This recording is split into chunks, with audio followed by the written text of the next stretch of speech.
Hello dear students, welcome back my YouTube channel. आज के इस वीडियो में हम लोग आपके क्लास 12th केमिस्ट्री से जो आपका केमिस्ट्री का भाग 2 है उसमें से हम लोग एक बहुत ही इम्पोर्टेंट टॉपिक को उठाए हैं जिसका नाम है एथिल ब्रोमाइड या फिर आप इसको ब्रोमो इथेन भी बोलते हैं। तो इसके बनाने की विधियों के बारे में इस वीडियो में हम लोग जानने वाले हैं कि इसको हम किस प्रकार से बना सकते हैं, कितने प्रकार की विधियों से हम इसको बना सकते हैं। हालांकि ये क्वेश्चन काफ़ी ज़्यादा इम्पॉर्टेंट है, तो आप मेरे साथ पेन पेपर लेकर बैठिएगा। स्टेप बाय स्टेप इस टॉपिक को जैसे मैं बताऊंगा वैसे नोट करते चलिएगा, सभी रिएक्शंस को अच्छे से नोट करिएगा। यह टॉपिक जो है वो आपके बोर्ड एग्जामिनेशन में बहुत ज़्यादा बार पूछा जाता है और कई बार आपको इस टॉपिक से रिलेटेड जो है वो बहुविकल्पी प्रश्न भी देखने को मिल जाते हैं और इससे रिलेटेड बहुत सी रिएक्शन भी आपको देखने को मिलती हैं। तो ये मोस्ट इम्पॉर्टेंट की कैटेगरी में ये टॉपिक आपका चला जाता है, तो आप इसको बहुत अच्छे से प्रिपेयर करिएगा और इस वीडियो को स्टार्टिंग से लेकर लास्ट तक ज़रूर वॉच करिएगा। इसमें आपको सभी स्टेप बाय स्टेप सभी स्टेप्स आपको इस वीडियो में इस टॉपिक से रिलेटेड जो भी डाउट होंगे वो क्लियर होंगे। और जो भी स्टूडेंट्स इस टॉपिक को अपने वाइवा के लिए भी चार्ट पेपर में बना रहे हैं वो स्टूडेंट्स कमेंट बॉक्स में जाकर कमेंट करेंगे, तो मैं इस टॉपिक से रिलेटेड जितने भी वाइवा में पूछे जाने वाले क्वेश्चंस हैं, बनने वाले क्वेश्चंस, उन सभी का एक वीडियो बना के अपलोड कर दूंगा, तो आप उसको ईजिली देखकर अपना वाइवा भी बढ़िया कर सकते हैं। तो चलते हैं हम लोग अपने टॉपिक की तरफ बढ़ते हैं और इसको सीखते हैं। सबसे पहले हम बात करते हैं कि ये जो डायग्राम आपको दिख रहा है जो मैंने बनाया है, आप सेम इसी प्रकार का डायग्राम बना लीजिएगा, वरना आपकी बुक में दिया होगा पहले ही चैप्टर में है तो आपको पहले ही चैप्टर में दिया होगा प्रयोगशाला में एथिल ब्रोमाइड बनाना, इस नाम से आपको आपकी बुक में दिया होगा। तो आप इसको बना लेंगे जैसे भी आपकी बुक में है, लेकिन रिएक्शंस और एक्सप्लेनेशन वो सेम ही रहेगा। तो आप फिगर भले ही थोड़ा चेंज हो सकता है लेकिन रिएक्शन और एक्सप्लेनेशन जो है वो सेम ही रहेगा। तो मैं रिएक्शंस पे डायरेक्ट आता हूँ, उसके बाद मैं इस फिगर को बताऊंगा, क्योंकि सबसे पहले हम बनाने की विधियों के बारे में डिस्कस कर रहे हैं। तो विधियों को बनाने की विधियाँ कुछ ऐसी हैं जो कि ये फिगर जो है ये प्रयोगशाला विधि में प्रयोग किया जाता है, लेकिन कुछ विधियाँ ऐसी हैं जिसमें हम लोग रिएक्शंस के थ्रू भी बना सकते हैं। तो सबसे पहले मैं उन रिएक्शंस की एक्सप्लेन करूँगा। एथिल ब्रोमाइड जिसका सूत्र होता है C2H5Br, जिसको हम लोग बनाने की विधियाँ सीखने वाले हैं। इस वीडियो में मैं आपको 3 विधियाँ बताऊंगा। पहली विधि है एथिलीन हाइड्रोजन। एथिलीन की जब हम हाइड्रोजन ब्रोमाइड से अभिक्रिया कराते हैं तब जो है एथिल ब्रोमाइड कैसे बनता है। और फिर है ब्रोमीन, सूर्य के प्रकाश की उपस्थिति में जब एथेन C2H6 से अभिक्रिया करता है तब एथिल ब्रोमाइड कैसे बनता है, ये रिएक्शन बताऊंगा। और तीसरा मैं बताऊंगा कि प्रयोगशाला में हम जो है C2H5Br यानी एथिल ब्रोमाइड को कैसे बना सकते हैं। तो हम लोग स्टेप बाय स्टेप सभी रिएक्शन को सीखेंगे। तो पहली है हमारी एथिलीन जिसका सूत्र होता है C2H4, जिसको हम लोग एथिलीन कहते हैं। तो हम इसको इस प्रकार भी लिख सकते हैं, इसको लिख सकते हैं H2C और डबल बॉन्ड के साथ हम लोग लिख सकते हैं CH2। तो यहाँ पर ये डबल बॉन्ड के साथ CH2 हो जाएगा। इसकी हम लोग रिएक्शंस कराएंगे हाइड्रोजन ब्रोमाइड यानी HBr से। HBr से हाइड्रोजन ब्रोमाइड से रिएक्शन कराएंगे। तो आप देख सकते हैं यहाँ पर 2 कार्बन है, तो हम लोगों ने 2 कार्बन लिख दिया C2। और यहाँ पर हाइड्रोजन कितने हैं, यहाँ पर हम इसको ऐड कर देंगे। हाइड्रोजन कितने हैं, 2 यहाँ पर हैं, 2 यहाँ पर 4 और 1 5 हो गया। तो यहाँ पर C2H5 हो गया, C2H5। और लास्ट में क्या बचा ब्रोमीन बचा, तो हम लोग इसको लिख देंगे Br। तो ये हो गया ब्रोमीन। अब यहाँ पर हम इसका नेम लिख देंगे सभी जो भी यहाँ पर यूज़ किए गए हैं। पहला तो है एथिलीन, तो इसका हो जाएगा एथिलीन। दूसरा जो है वो है हाइड्रोजन ब्रोमाइड। इसकी जब हम लोगों ने हमने इसको रिएक्शन कराई तो ये हमारे पास बन गया एथिल ब्रोमाइड। तो इस प्रकार से आपकी ये पहली रिएक्शन हो जाएगी। हम लोग एथिलीन को हाइड्रोजन ब्रोमाइड से अभिक्रिया कराएंगे जो कि कुछ इस प्रकार रहेगी। दूसरी रिएक्शन जो है वो भी बहुत ही इंपॉर्टेंट है, आप इन सभी को रिएक्शन इसके स्टेप बाय स्टेप नोट करते चलिएगा। दूसरी रिएक्शन है जब हम ब्रोमीन कि सूर्य के प्रकाश की उपस्थिति में जब एथेन C2H6 से अभिक्रिया कराते हैं तब एथिल ब्रोमाइड बनता है। तो यहाँ पर एथेन से अभिक्रिया कराएंगे तो हम इसको लिख सकते हैं C2H6 की हम लोग अभिक्रिया करा रहे हैं ब्रोमीन से, तो ब्रोमीन Br2 लिख देंगे। और हम किसकी उपस्थिति में कराएंगे? सूर्य की प्रकाश की उपस्थिति में। यहाँ पर हम लिख देंगे सूर्य के प्रकाश की उपस्थिति में ये रिएक्शन हो रही है तो क्या बन रहा है? आप देख रहे हैं यहाँ पर C2H6 है, तो H6 एक हाइड्रोजन ब्रोमीन के साथ निकल जाएगा HBr यानी हाइड्रोजन ब्रोमाइड बन जाएगा ये। और यहाँ पर C2H5 बचेगा और एक ब्रोमीन बचेगा जो कि यहाँ पर Br के साथ निकल जाएगा, तो ये हो जाएगा एथिल ब्रोमाइड ये बन जाएगा। और ये हमारे पास क्या था? इथेन था और ये ब्रोमाइड। और यहाँ पर हमें क्या मिला? एथिल ब्रोमाइड मिल गया है। और ये क्या रहा हमारा? हाइड्रोजन, ये रहा ब्रोमाइड जो कि हमारा निकल गया है, हाइड्रोजन ब्रोमाइड। तो इस प्रकार ये दो रिएक्शंस आपकी हो जाएंगी। और तीसरी प्रयोगशाला विधि को समझने के लिए सबसे पहले हमको इस जो भी फिगर है ये प्रयोगशाला विधि से एथिल ब्रोमाइड को बनाने के लिए सबसे पहले हम इस फिगर के बारे में समझते हैं कि ये वर्क कैसे करता है। तो इसको हम लोग क्या करेंगे? सर्वप्रथम क्या करेंगे? हम एक ऐसा गोल आसवन फ्लक्स लेंगे। आप देख रहे हैं ये जो बर्तन है इसको हम लोग आसवन फ्लक्स लेते हैं और इसका आयतन कितना होता है? 1 लीटर का होता है, यानी इसमें 1 लीटर द्रव को हम अच्छे से रख सकते हैं। फिर 1 लीटर आयतन वाले गोले पेंदे के आसवन फ्लक्स में हम इस फ्लक्स के अंदर लगभग 30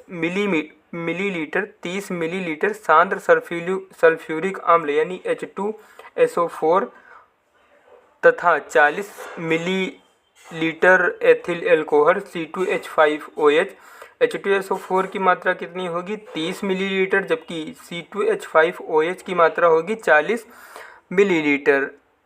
इसमें हम लोग भर देंगे। उसके बाद क्या करेंगे? 50 ग्राम हम पोटेशियम ब्रोमाइड मिलाकर, KBr की मात्रा कितनी होगी? 50 ग्राम हम लोग इसको मिला देंगे। इस पूरे जो फ्लक्स है इसमें हम लोग मिलाकर रख देंगे। फिर हम क्या करेंगे? ये जो आप नीचे देख रहे हैं पॉइंट वाइज जो है, जो आपको भूरे कलर का दिख रहा होगा, ये रेत है। रेत क्या करती है? यहाँ पर अगर हम बर्नर से डायरेक्ट इसको रख देंगे, इस फ्लक्स को रख देंगे बर्नर के ऊपर, तो क्या होगा? ये ज़्यादा हीट करेगा और यहाँ पर इतने पार्ट में ज़्यादा ही हीट यहाँ पर इसको महसूस होगी। तो ये एक समान हीट इसको हमको मिलने के लिए, यानी एक समान मात्रा में इसको ताप मिलना चाहिए, यानी एक समान मात्रा में इसको हम तापमान देना है। तो हम क्या करेंगे? एक रेत ऊष्मक लेंगे, इसमें क्या करेंगे? रेत भर देंगे, उसके ऊपर हम इस फ्लक्स को रख देंगे। और इन दोनों को, ये जो फ्लक्स है और ये जो स्टैंड है, इसको हम लोग एक क्लैंप कर देंगे, इसी एक स्टिक में क्लैंप कर देंगे ताकि ये रुका रहे। और जो ये आसवन फ्लक्स है इसको इसमें जल संघनित्र जुड़ा रहता है। यहाँ पर आप देख सकते हैं इसके ऊपर ये जो बंद कर दिया गया है इस पार्ट को। उसके बाद इसमें एक नली जोड़ दी गई है जिसमें से जब यहाँ पर ऊर्जा देंगे हम लोग बर्नर से, यहाँ पर आग जलाएंगे, तो इसमें जो वो रिएक्शंस होंगी, यानी ये भाप में कन्वर्ट होगा और ऊपर जाएगा, तो इस नली के थ्रू यहाँ पर आ जाएगा। और ये जो है आप देख रहे हैं जिसमें ब्लू कलर का जल जैसा आपको दिख रहा है, ये जल संघनित्र है। इसमें क्या होता है? इसमें ठंडा जल हम लोग इधर से भेजते हैं और यहाँ से ये ठंडा जल गर्म जल निकला करता है। क्यों? क्योंकि यहाँ से जो भाप उठी है वो यहाँ पर इस नली के थ्रू यहाँ पर जब आएगी, तो जब ये जल के संपर्क में आएगी तो ये जो भाप है वो जल में कन्वर्ट हो जाएगी और यहाँ से जो जल का फ्लो रहता है वो नीचे से ऊपर की ओर रहता है, ताकि ये जो जल का मात्रा है वो गर्म वाली मात्रा ऊपर निकलती रहे और ठंडी मात्रा जो है वो नीचे से जाती रहे। तो ये जल संघनित्र इसलिए जुड़ा होता है ताकि ये तापमान को मेंटेन करता रहे और जो भाप आ रही है उसको द्रव में कन्वर्ट करके यहाँ पर जो ग्राही लगी है यानी एडेप्टर लगा है उसके थ्रू इस ग्राही में एकत्र होता रहे। और इस ग्राही में क्या होता है, ग्राही में बर्फ़ मिलाकर इसे ठंडा रखते हैं। फिर फ्लक्स को धीरे धीरे गर्म करने से अभिक्रिया द्वारा, यहाँ पर जब हम फ्लक्स जो है उसको हम जब धीरे धीरे गर्म करते हैं तो अभिक्रिया द्वारा एथिल ब्रोमाइड संघनित्र में संघनित होकर ग्राही में एकत्र हो जाता है। ये जो ग्राही है संघनित से संघनित्र होकर ग्राही में एकत्रित होता रहता है। फिर हम इस ग्राही में जो एकत्रित हुआ एथिल ब्रोमाइड है, इस संपूर्ण एथिल ब्रोमाइड का हम लोग शोधन कर देते हैं। शोधन यानी प्यूरिफिकेशन कर देते हैं, इसका शुद्धिकरण कर देते हैं। शुद्धिकरण कैसे करेंगे हम लोग? शुद्धिकरण करने के लिए जो प्राप्त एथिल ब्रोमाइड को जल के साथ एक पृथक्कालीन फनल में भर लेते हैं। जल से भरी होने के कारण यह नीचे की परत बना लेती है, जैसे कि आप देख रहे हैं यहाँ पर एक परत बना लेगी, जो कि यहाँ पर एक परत बना लेती है। इसको अलग करके सोडियम कार्बोनेट के तनु विलयन से कई बार हम लोग इसको अच्छे से धोते हैं यानी वॉश करते हैं अच्छे से। ऐसा करने से इसमें उपस्थित ब्रोमीन, हाइड्रोब्रोमिक अम्ल तथा एल्कोहल की अशुद्धियां दूर हो जाती हैं। अब इसमें लगा हुआ क्षार जल से 2-3 बार धोकर पृथक कर दिया जाता है। इसमें निर्जल कैल्शियम क्लोराइड डालकर इसे कुछ घंटों तक हम लोग यूं ही छोड़ देते हैं। यूं ही छोड़ने से क्या होता है, इसमें जो जल की अंतिम मात्रा होती है यानी जो बचा हुआ जल होता है वो कैल्शियम क्लोराइड डालने से क्या होता है, वो उसमें उसको सोख लेता है और उसके बाद जो जल होता है वो सब अच्छे से निकल जाता है। उसके बाद हम लोग जो प्राप्त द्रव होता है उसको P2O5 के साथ आसवन करने पर 38 से 39 डिग्री सेल्सियस ताप पर शुष्क एवं शुद्ध एथिल ब्रोमाइड हमको प्राप्त हो जाता है। तो इस प्रकार ये जो है वो लैब मेथड में हम इसको बनाते हैं। अब इसकी बात करते हैं कि इस जो संपूर्ण प्रक्रिया में रिएक्शंस कौन सी होती हैं। तो एथिल ब्रोमाइड को जब हम लोग बनाते हैं तो सर्वप्रथम क्या करते हैं, यहाँ पर C2H5OH, H2SO4 और KBr को लेते हैं। तो एथिल अल्कोहल, पोटेशियम ब्रोमाइड और सांद्र सल्फ्यूरिक अम्ल के मिश्रण के आसवन से एथिल ब्रोमाइड हम जानते हैं कि बनाया है। हमने अभी जो बताया वही है। यह जो क्रिया होती है वो हम लोग 2 पदों में पूर्ण करते हैं। पहला पद क्या होता है, पहला पद मैं आपको रिएक्शन के थ्रू बताना चाहता हूँ। तो इसमें रिएक्शन प्रथम पद में क्या होगी, प्रथम पद में हम लोग क्या करेंगे, यहाँ पर पोटेशियम ब्रोमाइड यानी KBr प्लस में HSO4H, हम लोगों ने H2SO4 को इस प्रकार भी लिख सकते हैं। और इसकी जब रिएक्शन कराएंगे तो ये क्या बन जाएगा हमारे पास, यहाँ पर आप देख सकते हैं, यहाँ पर हाइड्रोजन ब्रोमाइड अगर हम निकालना चाहें तो इसको हम लोग इस प्रकार निकाल सकते हैं। तो आप देख सकते हैं ये HBr निकल जाएगा, इधर HBr यानी हाइड्रोजन ब्रोमाइड निकल जाएगा और यहाँ पर जो बचेगा उसको हम उसी तरह लिख देंगे यानी KSO4H बचा। हमने इसको इस प्रकार लिख दिया, जो ये हमारा रहेगा वो प्रथम पद रहेगा। अब द्वितीय पद में क्या करेंगे, HBr जो निकला हुआ है यानी HBr और एथिल अल्कोहल की अभिक्रिया से एथिल ब्रोमाइड हम लोग बना लेंगे। दूसरा पद में क्या करेंगे, जो हमारे पास HBr निकला है इसको हम लोग छोड़ देंगे उसी तरह। यहाँ से हम लोग HBr को उठा लेंगे, हाइड्रोजन ब्रोमाइड को उठाया और प्लस में हम लोग इसकी रिएक्शन करा देंगे C2H5OH से इसकी रिएक्शन करा देंगे। जब C2H5OH से इसकी रिएक्शन कराएंगे तो आप देख सकते हैं यहाँ का ये एक ये हाइड्रोजन और ये OH मिल करके क्या निकल जाएगा, H2O यहाँ पर निकल जाएगा यानी जल के रूप में ये निकल जाएंगे। और यहाँ पर C2H5 और Br, C2H5 और ये Br जो कि एथिल ब्रोमाइड है, ये हमको प्राप्त हो जाएगा। इसका नाम क्या है, एथिल ब्रोमाइड जो है वो हमको प्राप्त हो जाएगा। तो इस प्रकार ये रिएक्शंस होंगी।